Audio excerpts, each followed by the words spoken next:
on the ACT. So only 45% ACT say already.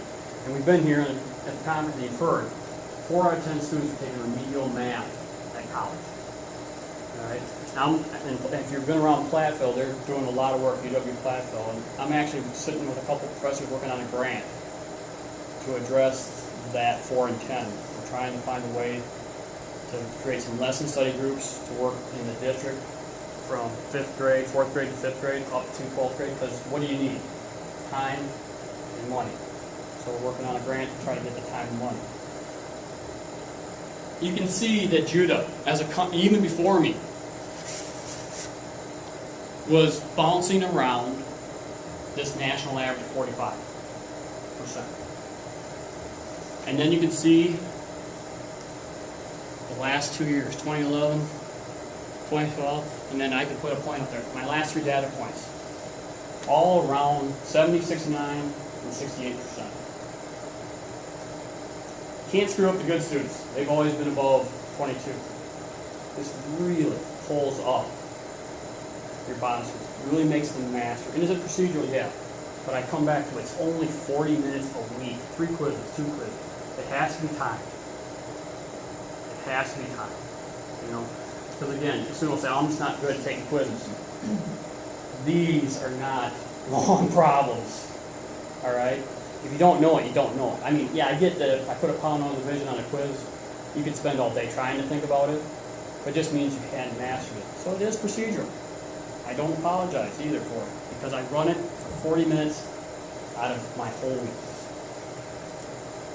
And finally, I did this. I just started averaging. I took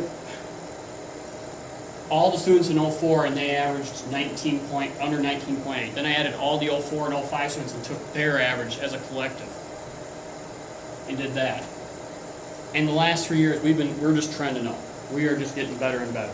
And again, in my gut, I knew this. So this is how I'm going to measure from here forward, because I have to have a way to measure what I want to target now. Next steps. What am I doing next? This is a busy one. Might run a little long. Okay, we might not be. No, you're not ready. All right. Common Core Standard. I'm running into the cliff, guys. My 8th grade textbook, if you weren't in here, I said before, I took the 8th grade book, because it's K-12, we all work together. It has 25 things, all right? Our current book has 3 of them in it. So our 8th grade current curriculum is void of 22 of the Common Core standards. We have huge issues to deal with, and it all goes 4, 5, 6, 7, 8. And I'm sure, I know a lot of districts are in the same big struggle, because middle school changed. It changed from more numbers, bigger numbers, to actually more algebra geometry. And we have some things to do. RTI, actually, Judah's sitting pretty good with RTI. We worked pretty hard at it. I'm pretty excited about it. Rigor. As a school, we're talking about rigor, because I have not made more homework to do this. I mean, we do quiz more often. I think we brought the rigor up. I forced, all right, we have a situation or a case where you have to have the foundation. You have to do well at these things. You can't get to geometry unless you get out of algebra 1. You can't get out of algebra 1 unless you can do some of the quizzes. Did you ever bring the photocopies in? No. It might be outside. We're going to bring this quiz thing down into the middle school, 6th grade through 12th grade. Grading based on mastery. I don't know if it means quizzes. But like a lot of middle schools, our middle school currently had a lot of grading. When I talked to the teachers, and we all agreed we were going to move out of this, but it had a lot of behavior grades in math. You know, you sat nicely, you did your homework, you could get a B minus. No offense, that student gets a B minus and comes up to algebra 1 and gets a D minus. If I didn't have some credibility in the district, again, the rail and I might have had a problem. I might have been run out on the rail. I really want quizzes with more context. That was a trade that was not easy for me. I really dislike how they look, but they're easy to grade and they're quick. And you got to decide what you want. But I'd really like to get the quizzes that had more context. They had at least a couple problems on them. They already had some word problems. I'm going to move to no calculator quizzes occasionally in 10th through 12th grade. I don't allow calculators in freshman and 8th grade freshman algebra on test or quizzes. A lot of times I tell them to set them up and don't finish them, or if it's simple math. Again, there's a lot of arguments, a lot of districts. I had a lot of teachers tell me, you gotta use calculators. No. Because then I end up with students who type 7 times 8. And I'm not gonna, and so, my big one, personally, math ACT average, I wanna go up another half over the next 18 months. It seems weird, but from here forward, the whole year plus into the summer. And I want my math ACT benchmark to get to a point where 3/4 of my students are always ready for college algebra or the ACT. And I'd like to see all my students be compass ready. If you've ever taken the placement test for technical college, I didn't put that on there, but I want all my students to be able to do the compass and not end up in remedial math at a tech school. And actually, we're close to that now. We test every year. We drag all our students on a bus to the technical college, and they all take the compass. So I'm going to steal a chair from my dad here. No, they don't get this. I'll see it. Handles here. All right, thank you. I'm going to show you some quizzes here. I was hoping you'd have some, but blended technology. Here's the problem. If I'm not going to do this in the course, right? If I'm not going to take time to address it, and I'm going to put 40 minutes into it, and you get them all wrong, and I'm not willing to spend class time, and you don't want to come in, what are you going to do? You know, I use in Khan Academy. You know, it's procedural, but so are my quizzes. You know, if you're missing a concept, we can do this. The thing with blended technology, I heard Kevin Honeycutt, he came to our district. We partnered with another, he's great. He's 21st century skill. If you have a chance to watch any of his videos, I would do that.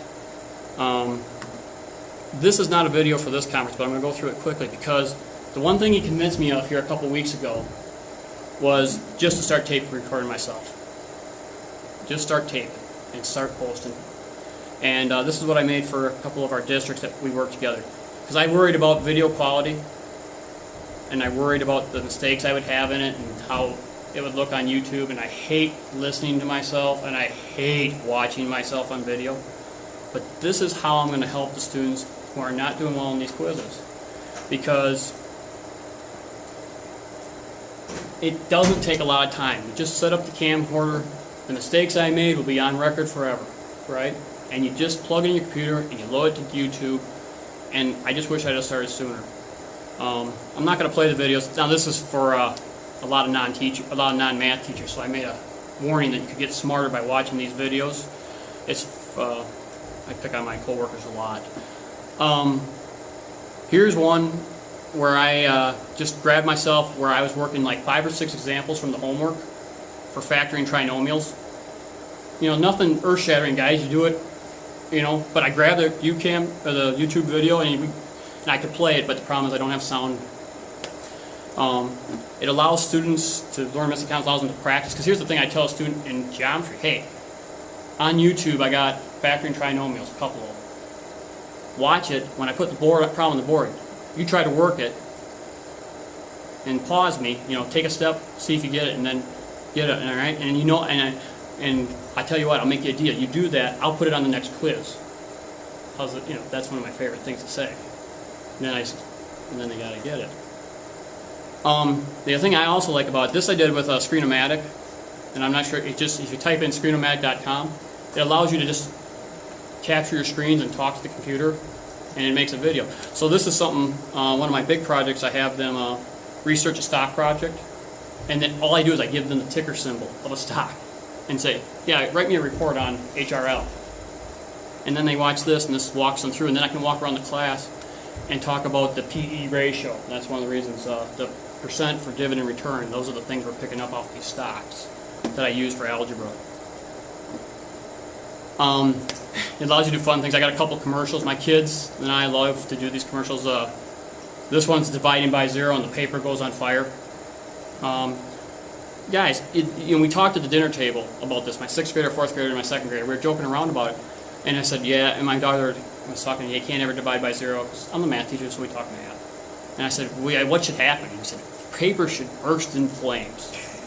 Guys, I did this commercial, and if you want to watch it at the end, I'm more than willing to show you. I did it in 4 minutes after dinner with my kids. You know, so it's not, you know, you get fast. It's hard the first few times, but you get fast. And I have a reason for homework there, the commercial to do homework. This is a good story, and I want to tell you because I think I have time. Yeah. I got 5. I had a student gone for AP Calc. I don't remember why. And we were going to cover a free response question, and I didn't want to double back for him. So I threw the camera up. 2005 AP Calculus free response number 6 is what I called it, due to Mac.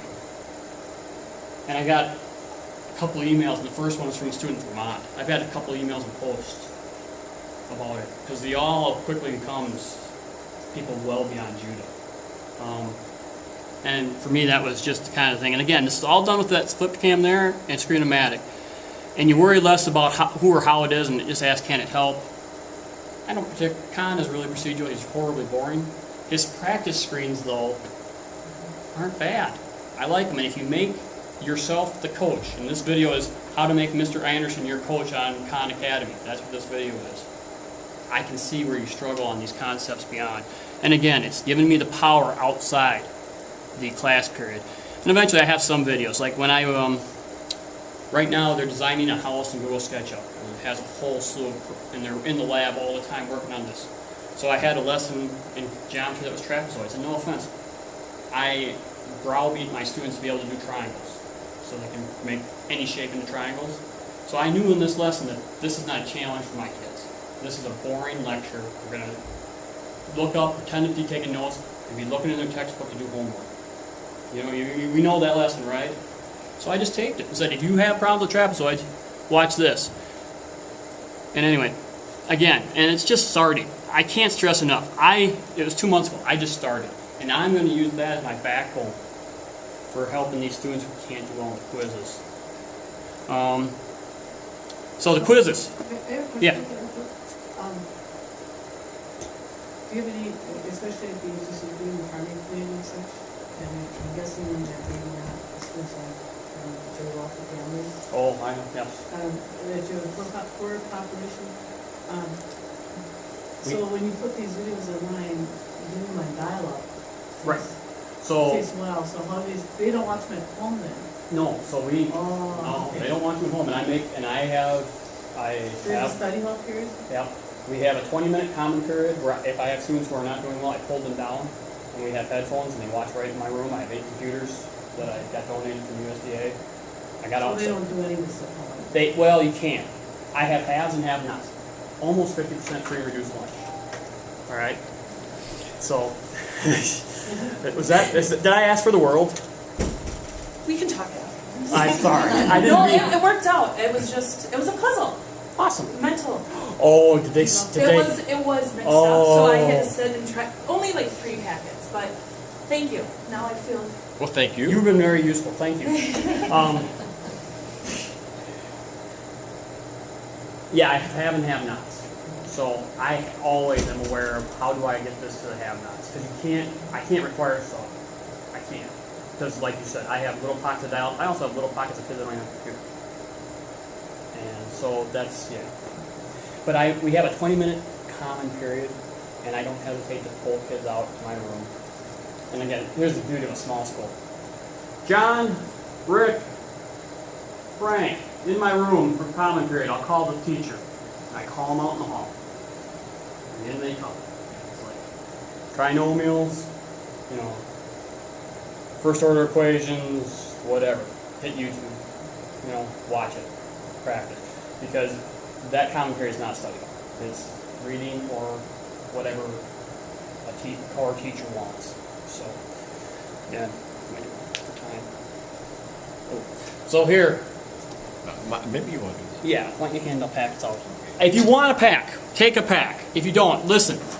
If you want the quizzes, I'm just going to show you real quick. I have lots of these, and I can't stress enough.